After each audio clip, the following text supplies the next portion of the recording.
Assalamualaikum warahmatullahi wabarakatuh. Innal hamdalillah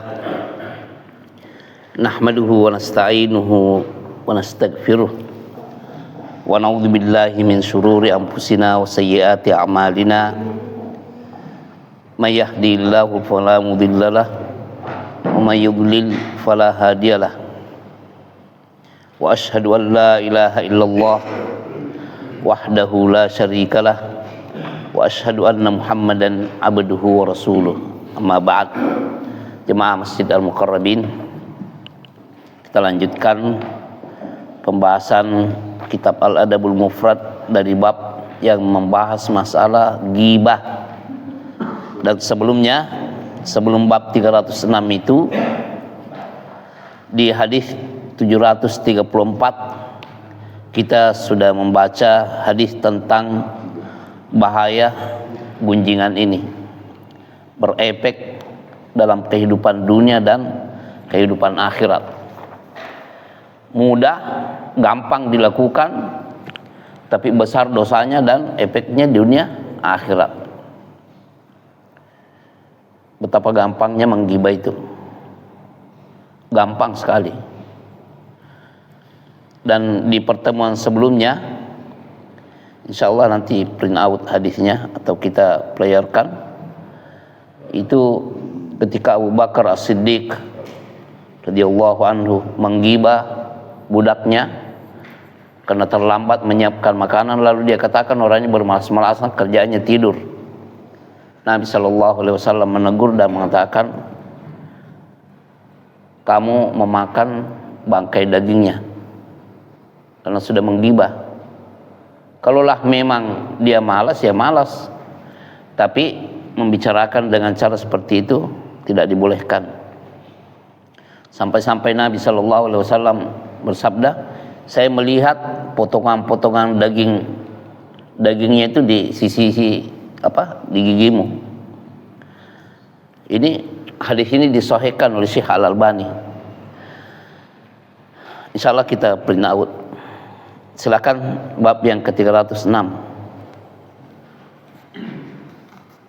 Ghibah dengan firman Allah Azza wa Jalla, wala yaghtab ba'dukum ba'dha, dan janganlah sebagian dari kalian menggunjing sebagian yang lain. Al-Hujurat ayat 12. Muhammad bin Yusuf menceritakan kepada kami, ia berkata, An-Nadr menceritakan kepada kami, ia berkata, Abul Awam Abdul Aziz bin Rabi Al-Bahili menceritakan kepada kami, ia berkata, Abu Zubair Muhammad menceritakan kepada kami dari Jabir bin Abdullah, ia berkata, kami pernah bersama Rasulullah SAW, lalu beliau mendatangi dua kubur yang kedua penghuninya sedang diazab. Beliau SAW bersabda, keduanya tidak diazab karena suatu dosa besar, dan itu benar adanya. Adapun salah seorang dari keduanya suka menggunjing orang, sedangkan yang lainnya tidak bersuci dari buang air kecil. Lalu beliau SAW memerintahkan untuk mengambil satu atau dua pelepah kurma, kemudian mematahkan keduanya, lalu memerintahkan untuk menancapkan tiap patahan pada masing-masing kubur. Beliau SAW lalu bersabda, ketahuilah bahwa pelepah itu akan meringankan azab mereka berdua selagi kedua pelepah itu basah atau belum kering. Ya. Nauzubillah. Ini seperti di catatan kaki sahih li ghairihi. Juga efek menggibah dan juga mengadu domba. Dalam riwayat lain mirip dengan ini dan sahih di Sahih Bukhari dan Sahih Muslim juga. Beliau melewati kuburan dan bersabda bahwa kedua orang ini, dua kubur ini di dalamnya sedang disiksa. Lalu Nabi SAW menjelaskan salah satu di antaranya, fakana yamshi bin namimah. Orang yang disiksa ini selama hidupnya kerjaannya mengadu domba. Apa itu mengadu domba, Pak? merusak hubungan dua pihak. Merusak hubungan dua pihak. Adu domba. Sama hadis ini. Penggantinya menggibah di sini, menggunjing.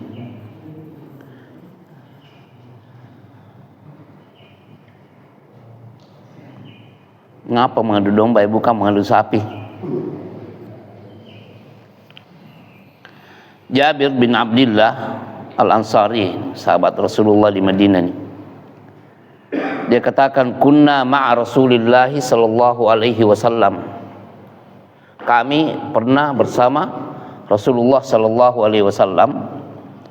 Fa'ata ala qubraini, beliau mendatangi dua kubur, yu'adzabu, sedang diazab, sahibahu ma, orang yang ada di dua orang di dalamnya. Faqala Nabi sallallahu alaihi wasallam bersabda, innahuma la yu'adzabani, kedua orang ini tidaklah diazab fi kabirin, kecuali karena ada penyebab dosa besar. Apa dosa besar ini? Wabala, dan benar. Amma ahaduhuma, salah satu di antaranya, fakana yagtabun nas, kerjaannya yang satu ini kerjaannya menggunjing orang, suka ini membicarakan kejelekan orang, kesalahan orang, dan suka pokoknya benar adanya, tapi dia bicarakan di tempat lain. Wa ammal akhar, adapun yang satu, yang lainnya, fakana la yata'adza minal baul, ini tidak memperhatikan bersuci setelah kencing. Alasannya kebelet kencing di sudut bangunan orang, tidak bawa air, padahal bisa ambil air aqua kan, pesing. Ini adab-adab yang seperti ini harus diperhatikan. Sebagaimana syariat Islam mengajarkan kepada kita makan dengan tangan kanan, membaca bismillah, dan seterusnya. Membuangnya juga demikian, tidak boleh sembarangan.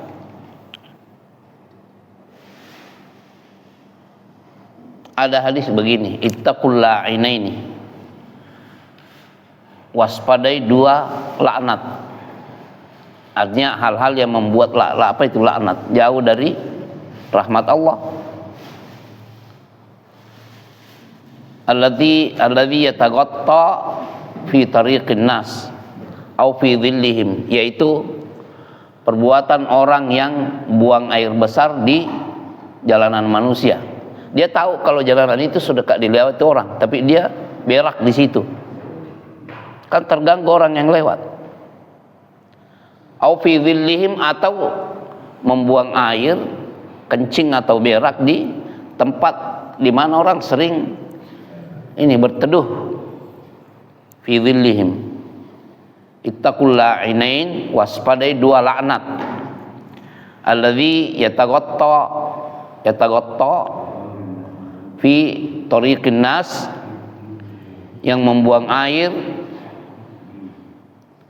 di jalanan manusia. Au fi dhillihim, atau di tempat mereka selalu berteduh. Orang kan tidak semua orang punya tempat berteduh. Ada pohon seumpama, orang suka baring-baring di situ, nyender, tapi dia beraki atau dia kencingin. Nah, ini menyebabkan laknat. Laknat juga. Ya, jadi ada adab makan, ada adab minum, begitu juga mengeluarkannya. Ada juga adabnya. Inilah tuntunan Nabi sallallahu alaihi wasallam yang ketika para raja-raja kafir disurati oleh Rasulullah sallallahu alaihi wasallam, seperti Herakl, raja Persia, mereka menanyakan, itu nabi yang diutus kepada kalian itu sampai urusan-urusan buang air juga diurus ya? Iya. Utusan mengatakan iya, sampai urusan buang air diurus. Ini menunjukkan tidak boleh dianggap remeh hal-hal yang seperti ini. Sembarangan kencing, ini diazab nih. Gibahnya juga kencingnya sembarangan juga demikian. Fada'a bijaridatin ratbah, maka beliau sallallahu alaihi wasallam meminta pohon yang masih basah, tangkai ya, au bijaridataini, atau 2 tangkai. Biasanya jaridah begini nih tangkai korma. Fakasarahuma, lalu beliau sallallahu alaihi wasallam mematahkannya. Tsumma amara bikulli kasratin fagurisat ala qabrin. Setiap 2 patahan ini ditancapkan. Beliau perintahkan untuk ditancapkan. Faqala Rasulullah sallallahu alaihi wasallam, maka Rasulullah sallallahu alaihi wasallam bersabda, amma innahu sayuhawwanu min adzabihima, ketahuilah keduanya diringankan azabnya. Diringankan bukan ditiadakan ya, bukan ditiadakan, karena ini kan dosa besar,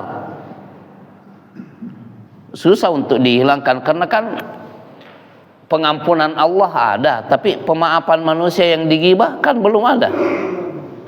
Nah, itulah perlunya saling memaafkan dalam titik ini. Innahu sayuhawwanu min adzabihima, akan dikurangi, diringankan azab kedua orang ini, makanata ratbah ini, selama kedua potongan tangkai ini masih basah, au lam tay basah, atau belum kering. Ya, apa ininya, kandungannya? Kandungan hadis: 1. Beberapa definisi ghibah telah dikutip dari beberapa imam, diantaranya adalah Ibnu Atsir rahimahullah. Beliau mengatakan dalam An-Nihayah bahwa definisi ghibah adalah Anda membicarakan keburukan seseorang meskipun keburukan itu memang ia lakukan. Al-Ghazali mengatakan definisi ghibah adalah Anda memperbincangkan saudara Anda dengan suatu hal yang akan ia benci jika hal tersebut disampaikan kepadanya. Adapun hukumnya, Imam An-Nawawi mengatakan dalam Al-Azkar, ghibah dan namimah adalah haram berdasarkan ijma kaum muslimin. Namimah apa? Adu domba ya. Ini menukil ijma, kesepakatan nih. Dan Abu Abdillah Al-Qurtubi dalam tafsirnya mengutip ijma bahwa keduanya merupakan dosa besar karena definisi dosa besar selaras dengan definisi keduanya, yaitu dosa yang diancam dengan keras jika dilakukan. Apalagi nih, kok kalau di alam kubur, naudzubillah, antum ini lihat ya, kewaspadaan kita ini mengaji ya, harus beda dengan orang yang tidak mengaji. Coba antum pikirkan risikonya. Kita mungkin hidup hanya 60 sampai 70 tahun di dunia ini.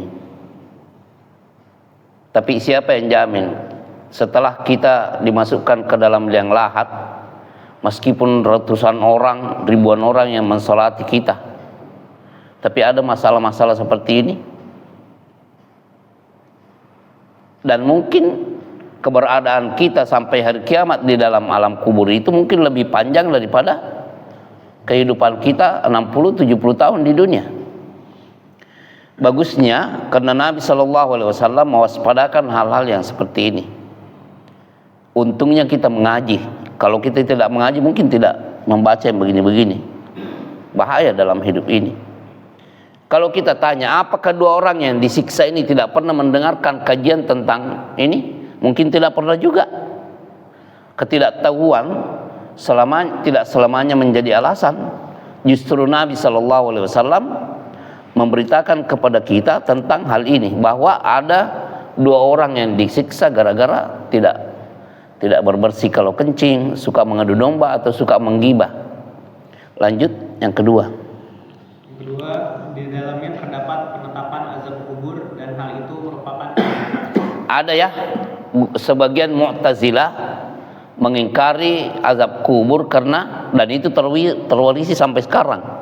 Banyak kajian-kajian yang tidak ilmiah itu, yang doktrinnya kuat, banyak mengingkari adanya azab kubur. Pokoknya orang meninggal dunia itu mati tidur aja begitu sampai apa? Ketika ditanya mengapa Rasulullah Sallallahu Alaihi Wasallam menyuruh kita memohon perlindungan kepada Allah terhadap azab kubur setiap sebelum salam kan? Allahumma inni a'udzubika min adzabi jahannam wa min adzabil qabr. Nah, mereka mengatakan itu hadis ahad, hadis yang periwayatnya hanya satu jalur. Nah, padahal kan walaupun begitu kan sah dari Nabi Sallallahu Alaihi Wasallam. Ya, sebagian golongan Mu'tazilah sampai sekarang terwarisi prinsip ini. Terkadang mereka menulis buku, adakah azab kubur itu, tapi tidak dipublikasikan, cuma untuk kajian-kajian mereka, banyak difotokopi sampai sekarang banyak. Lanjut. Ketiga, sabda Nabi Shallallahu Alaihi Wasallam, ini akan meringankan azab keduanya, merupakan kekhususan Nabi Shallallahu Alaihi Wasallam berdasarkan hadis yang diriwayatkan oleh Imam Muslim dari Jabir. Inni maratu bi qabraini yu'adzabani fa ahbabtu bi syafaati an yaraffahu anhuma madamal gusnani rotbaini. Aku melewati dua buah kubur yang penghuni. Dua buah? Kenapa dua buah, Pak? Kalau dua buah apel benar ya. Kalau kubur? Lanjut. Aku melewati dua kubur yang penghuninya tengah diazab. Lalu aku ingin memberi syafaatku agar azab terhadap keduanya diringankan selama kedua pelepah kurma itu masih dalam keadaan basah. Hal ini menunjukkan bahwa keringanan azab kedua penghuni kubur tersebut disebabkan oleh syafaat Nabi Shallallahu Alaihi Wasallam, bukan karena meletakkan dua pelepah kurma di atas kubur mereka. Nah, jangan sampai Pak Nur kuncen nih. Kuncen. Jangan sampai ada yang datang bawa kembang atau bawa apa?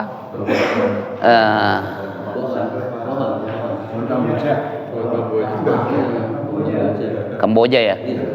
Ya, dengan niat seperti itu. Tidak. Ini secara akidah adalah min khasaisin Nabi sallallahu alaihi wasallam. Termasuk kekhususan Nabi sallallahu alaihi wasallam yang tidak bisa tidak merembat. Banyak kekhususannya.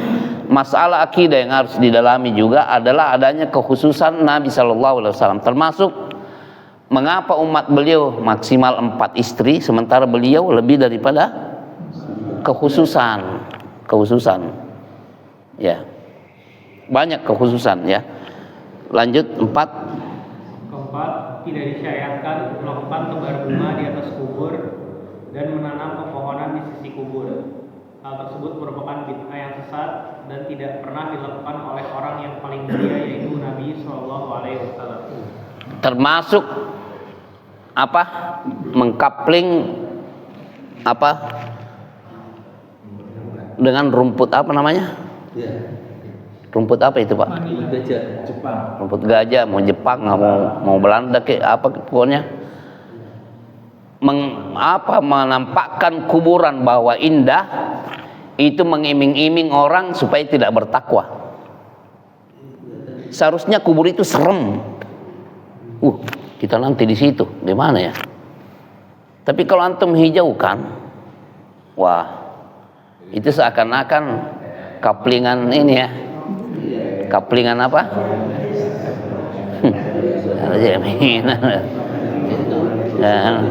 Hati-hati Pak Nur, antum tanggung jawab nih. Kuncen. Jadi jangan Pak, cukup 1 ya. Allahu Akbar. Jadi lebih baik kita fokus kepada masa depan sana. Jangan berwasiat macam-macam deh. Udah, kalau saya meninggal dunia kuburkan secara sunnah. Antum sendiri yang akan menikmati kata-kata ini. Gak usah ini. Masa mau dikasih rumput Jepang segala, Belanda kayak apa? Ya. Bikin pendopo Ustaz. Subhanakallahumma bihamdika asyhadu an la ilaha illa anta astaghfiruka wa atubu ilaik. Assalamualaikum warahmatullahi wabarakatuh.